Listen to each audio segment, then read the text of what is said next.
اعوذ باللہ من الشیطان الرجیم بسم اللہ الرحمن الرحیم هل اتاک حدیث الغاشیہ وجوہ یومئذ خاشعہ۔ اس صورت کی پہلی آیت میں قیامت کے دن کو ڈھانپنے والا کہا گیا ہے، کیونکہ اس دن ایسی زبردست ہولناکی اور تباہی پھیلے گی کہ وہ پوری کائنات کو اپنے اندر ڈھانپ لے گی، اور کوئی بھی انسان اس کی ہولناکی سے اور اس کی تباہی سے بچ نہیں سکے گا۔ یہ ایک لفظ ڈھانپنا اور اپنی تباہی کے اندر لے لینا، اس پر انسان غور و فکر کرے کہ کتنی زبردست دن ہوگا وہ قیامت کا، کہ جس کو اللہ تعالیٰ نے غاشیہ کہا کہ وہ ہر انسان کو اپنی ہولناکی سے ڈھانپ لے گا۔ اور اس کا تھوڑا بہت اندازہ زلزلوں کے جو واقعات ہوتے ہیں کسی جگہ پر یا کسی جگہ تباہی پھیلتی ہے، مثال کے طور پر اس وقت غزہ میں جو تباہی پھیلی، تو آپ اندازہ کیجئے اس تباہی کے ہولناکی کا کہ ہزاروں دسیوں ہزار سے زیادہ جب یہ تباہی پھیلنی شروع ہوئی تھی، اس کے بعد کے شمار کے مطابق چند مہینوں کے اندر دسیوں ہزار سے زیادہ جو عورتیں حاملہ تھیں، حمل سے تھیں، امید تھیں، اس کی ہولناکی کی وجہ سے ان کے حمل ساقط ہو گئے۔ اور آپ اندازہ کیجئے تو قیامت کے دن کی ہولناکی ہوگی، اس کی تباہی کا کیا اندازہ لگایا جا سکتا ہے۔ پھر آگے اللہ تعالیٰ نے فرمایا پھر قیامت کے دن کچھ لوگوں کا حال یہ ہوگا کہ ان کے چہرے جو ہوں گے وہ اترے ہوئے ہوں گے، ان کے چہرے کو اوپر پستی کے آثار ہوں گے، کیونکہ جو لوگ دنیا میں نماز نہیں پڑھتے یا نماز کو مانتے ہی نہیں ہیں، وہ ایمان والے ہی نہیں ہیں، تو وہ اللہ کے سامنے پستی کا اظہار، عاجزی کا اظہار نہیں کرتے، اور جو لوگ نماز پڑھتے ہیں وہ اللہ کے سامنے جھکتے ہیں، سجدے کرتے ہیں، پستی کا، عاجزی کا اظہار کرتے ہیں۔ تو جو یہاں عاجزی کا اظہار کرتے ہیں، پستی کا اظہار کرتے ہیں، وہ وہاں کی پستی سے محفوظ رہیں گے، اور جو یہاں پستی کا اظہار نہیں کرتے انہیں وہاں پر ان کے چہروں کے اوپر پستی ظاہر کر دی جائے گی، وجوہ یومئذ خاشعہ۔ اندازہ ہوتا ہے اس سے کہ نماز کتنی عظیم الشان چیز ہے، اور اس میں کوتاہی کتنی زبردست نقصان اور تباہی کا ذریعہ ہے۔ اس کے بعد اللہ تعالیٰ نے فرمایا عاملۃ ناصبہ، محنت کرنے کے بعد جسم جب نڈھال ہو جاتا ہے، وہ کیفیت ہے کہ بالکل نڈھال ہوں گے، ناصبہ، تھکے ہوئے ہوں گے، کیونکہ جب انسان کو پتہ ہو کہ میرے اوپر مصیبتوں کا پہاڑ ٹوٹنے والا ہے، تو اس کے دل اور دماغ کے اوپر جو تکلیف آتی ہے، اس کا اثر چہرے کے اوپر جو جھلکتا ہے، اس کیفیت کو قرآن کریم نے بیان کیا کہ نڈھال ہوں گے اور بالکل تھکے ہوئے چور ہوں گے۔ اور ایسے لوگ بھی اس کے اندر شامل ہیں کہ جنہوں نے دنیا کے اندر اپنی دانش کے اعتبار سے اللہ کو پانے کی بے انتہا محنتیں کی ہوں گی۔ آج بھی دوسرے مذاہب کے اندر اللہ کو پانے کے لیے بہت ریاضتیں اور مجاہدے کیے جاتے ہیں۔ حضرت عمر رضی اللہ عنہ نے بھی غالباً ملک شام کے اندر ایک بوڑھے شخص کو دیکھا تھا جو دوسرے مذہب سے تعلق رکھا تھا، کہ بالکل چہرہ عجیب و غریب ہو چکا تھا، جسم کے اوپر بھی آثار تھے ریاضت اور مجاہدات کے۔ آپ رونے لگے، کسی نے پوچھا آپ کیوں رو رہے ہیں؟ تو فرمانے لگے کہ میں اس لیے رو رہا ہوں کہ اس نے اللہ کو پانے کی اتنی کوشش کی، اور قیامت کے دن ایمان نہ ہونے کی وجہ سے اس کی محنت بالکل ضائع اور بیکار جائے گی۔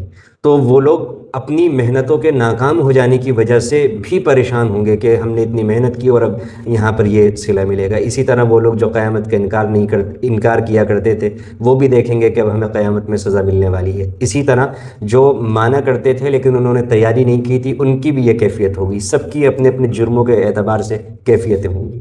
تصلیٰ نارا حامیہ، پھر ان کو جب دوزخ کے اندر ڈالا جائے گا تو وہ دوزخ ایسی ہوگی کہ جس میں دہکتی ہوئی آگ ہے۔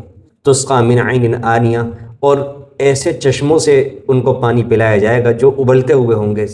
ایسا زبردست گرم پانی ہوگا وہ کہ اس کی گرمی کو اور اس کی تپش کو ہم اس دنیا کے اندر رہتے ہوئے نہ الفاظ میں بیان کر سکتے نہ اس کو سمجھ سکتے۔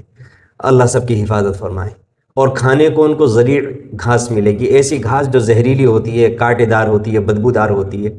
وہ کتنی بدبودار ہوگی، کتنی کانٹے دار ہوگی، کتنی زہریلی ہوگی، دنیا میں رہتے ہوئے اس کا تصور نہیں کیا جا سکتا، اس کی مثال نہیں دی جا سکتی۔ بس اللہ سے پناہ مانگنے کی ضرورت ہے، اور ایسے اعمال سے بچنے کی ضرورت ہے کہ جن کا انجام یہ ہونا ہے۔ اللہ سب کی حفاظت فرمائے۔ لا یسمن ولا یغنی من جوع، کھانا دو وجہوں سے کھایا جاتا ہے۔ کھانے میں دو خاصیتیں ہونی چاہیے، ایک تو وہ صحت کے لیے اچھا ہو، اور دوسرا اس سے بھوک مٹے، بھوک کی اذیت سے انسان محفوظ ہو جائے۔ لیکن جہنم میں انسان کھائے گا تو نہ تو وہ صحت بخش ہوگا کھانا، اور نہ اس سے بھوک ہی مٹ سکے گی، اور کھائے گا انسان بھوک کی بیتابی کی وجہ سے تو کھانے کی تکلیف اور پریشانی کے علاوہ اس انسان کو اس کھانے سے کچھ بھی حاصل نہیں ہوگا۔ بدبو ملے گی، زہر کی تکلیف ملے گی، کانٹے ملیں گے، اور بھوک کی اذیت سے پھر بھی نجات نہیں ملے گی۔ کتنا ہولناک منظر ہوگا، اور کتنا بے بس ہوگا انسان، کتنا پریشان ہوگا۔ کاش انسان اللہ کی اس محبت کو سمجھ لے جو قرآن کے ذریعے سے اللہ تعالیٰ نے انسانوں کے درمیان اتاری ہے۔ اللہ تو بالکل نہیں چاہتے کہ کسی انسان کے ساتھ یہ ہو، اسی لیے پہلے ہی بیان کر دیا کہ اس کام کو کرو گے تو اس کا انجام یہ ہوگا، تاکہ لوگ جو بچنا چاہیں وہ بچ جائیں۔ اللہ ہم سب کو بچنے کی توفیق عطا فرمائے۔ وجوہ یومئذ ناعمہ، اور جن لوگوں نے دنیاوی زندگی اللہ کی مان کر گزاری ہوگی تو وہ نعمتوں کے اندر ہوں گے، چہرے تر و تازہ ہوں گے، دمک رہے ہوں گے، خوش ہوں گے۔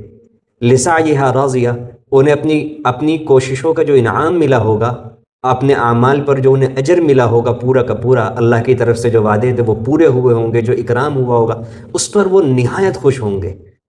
اللہ ہم سب کو یہ خوشیاں عطا فرمائے۔ فی جنت عالیہ، اونچے اونچے باغات کے اندر ہوں گے، اور وہاں جا کر تو لا تسمع فیہا لاغیہ، کوئی لغو تکلیف دہ بات نہیں سنیں گے۔ جو لوگ ذہنی یکسوئی کے عادی ہوتے ہیں یا چاہتے ہیں کہ انہیں ذہنی یکسوئی مل جائے، خاص طور سے وہ لوگ جن کا سوچنے کا مزاج ہوتا ہے، یکسوئی کا مزاج ہوتا ہے، تو وہ خاص طور سے سمجھ سکیں گے کتنی بڑی نعمت ہے کہ وہ دنیا کے اندر یہ چاہتے ہیں کہ انہیں کوئی فضول تکلیف دہ بات، کسی کی غیبت، چغلی، گالی گفتار، الٹی سیدھی چیزیں نہ کانوں کے اندر پڑیں، لیکن دنیا میں ایسا نہیں ہو پاتا۔ اللہ تعالیٰ فرماتے ہیں جنت میں نعمت ملے کہ وہاں کوئی بھی لغو، فضول، گندی، فحش، اس قسم کی کوئی بات، کوئی کلام کانوں کے اندر نہیں پڑنے والا۔ اللہ ہم سب کو وہ ٹھکانہ اور وہ جنت نصیب فرما دے۔ فیہا عین جاریہ، اس میں بہتے ہوئے چشمے ہوں گے۔ اللہ اکبر۔ فیہا سرر مرفوعہ واکواب موضوعہ ونمارق مصفوفۃ وزرابی مبثوثہ، بلند بلند مسحریاں رکھی ہوئی ہوں گی، بیڈ ہوں گے، بیٹھنے کی اونچی اونچی نشستیں اور تخت ہوں گے، اور پینے کے لیے آب خورے، یا اس کو کٹورے کہہ لیجئے، گلاس کہہ لیجئے، پیمانے کہہ لیجئے، کچھ بھی کہہ لیجئے، وہ جو وہاں پینے کی چیزیں ہوں گی وہیں پر ان کے پاس پینے کے لیے برتن بھی رکھے ہوئے ہوں گے۔ علماء نے لکھا ہے کہ اس سے سلیقہ پتہ چلتا ہے کہ جس جگہ پر جس چیز کی ضرورت کے لیے انسان جائے وہاں پر وہ چیز مل جائے۔ گھر کا نظام ہمیں اس طرح بنانا چاہیے کہ جہاں پینے کے لیے پانی موجود ہو وہیں پر گلاس بھی موجود ہو۔ اسی طرح جس جگہ پر انسان کو تولیے کی ضرورت پڑتی ہے وہاں تولیہ رکھا ہوا ہو، تاکہ انسان کو دقت تکلیف نہ اٹھانی پڑے۔ اس سے یہ بھی اشارہ ملتا ہے۔ اسی طرح گدے لگے ہوئے ہوں گے، گاؤں تکیے لگے ہوئے ہوں گے، ہر جگہ قالین بچھے ہوئے ہوں گے۔ اور یہ تو اللہ تعالیٰ نے دنیاوی اعتبار سے سمجھانے کے لیے مثال کے طور پر جملے ہماری دنیا کے اعتبار سے سمجھانے کے لیے نازل فرما دیے۔ باقی وہاں کے قالین جو ہوں گے ان کا ہم تصور نہیں کر سکتے، وہاں کی جو نشستیں ہوں گی، وہاں کے جو تخت ہوں گے، اس کی دنیا سے کوئی نسبت ہی نہیں ہو سکتی۔ بس اللہ تعالیٰ ہم سب کو وہ نصیب فرمائے اور اس کا یقین عطا فرمائے اور حاصل کرنے کی کوشش کرنے کی توفیق عطا فرمائے۔ اور پھر اللہ تعالیٰ نے آگے قیامت یقینی طور پر آئے کہ اس کے دلائل عقلی بیان فرمائے۔ اللہ اکبر۔ دنیا کے اندر واحد اسلامی وہ مذہب ہے جو عقلی طور پر اپنے موٹے موٹے جو بنیادی اصول یا عقیدے ہیں ان کو ثابت کرنے کی کوشش کرتا ہے۔ اللہ تعالیٰ نے مثال دی کہ اونٹ دیکھو، کیونکہ قرآن کریم کے جو سب سے پہلے مخاطب تھے وہ مکے کے لوگ تھے، اور وہاں اونٹ کا کثرت سے استعمال ہوتا تھا۔ تو اللہ تعالیٰ نے فرمایا کہ اونٹ دیکھو، یہ کیسے پیدا کیا گیا۔ اونٹ عجیب و غریب اللہ تعالیٰ کی تخلیق کا مظہر ہے۔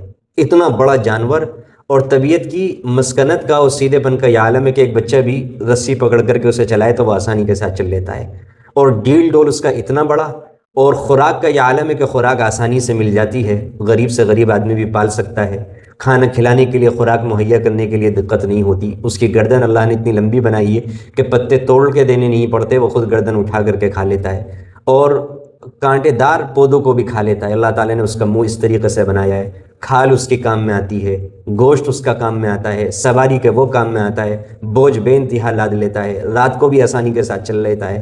وہاں کے ریگستان کے اندر چلنے کے لیے سب سے زیادہ موزوں، سب سے زیادہ بہترین جانور وہی تھا۔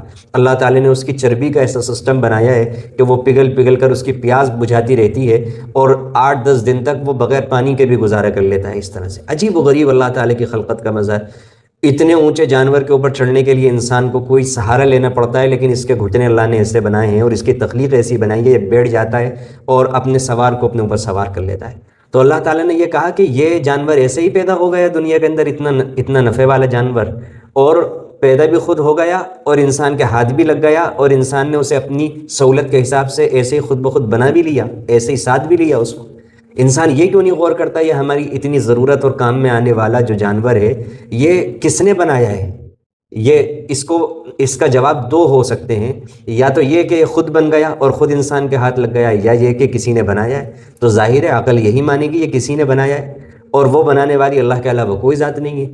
تو پھر اس سے انسان یہ سمجھے کہ یہ اتنی بڑی بڑی نعمت ہے۔ اونٹ کی تو ایک مثال دے دی گئی، ہر جانور ایسا ہی ہے جس کی انسان کو ضرورت پڑتی ہے، وہ انسان کو اللہ نے اس کے قابو میں دیا، انسان اس کو استعمال کرتا ہے، اس کی ضرورتوں کے وہ کام آتا ہے۔ یہ ایسے ہی کیسے ہو گیا؟ یہ تو کسی نے کیا ہے انسان کے حساب سے سب کچھ۔ تو جس نے انسان کے لیے سب کو خادم بنایا اور انسان کے کام آنے والا بنایا، اور انسان ان کے کام نہیں آیا کرتا، تو کیا اس کا کوئی حق نہیں ہوگا؟ کیا اس کی شکر گزاری واجب نہیں ہوگی؟ ظاہر عقل یہی کہے کہ اس کا شکر واجب ہونا چاہیے، اور کس نے شکر کیا کس نے شکر نہیں کیا اس کے لیے ایک دن ہونا چاہیے، اور اسی دن کو قیامت کا دن کہا جاتا ہے۔ تو اونٹ کے ذریعے سے اللہ کی قدرت بھی ثابت ہوئی، اور اللہ کی وحدانیت بھی ثابت ہوئی، اور اسی طریقے سے قیامت کا دن بھی ثابت ہوا۔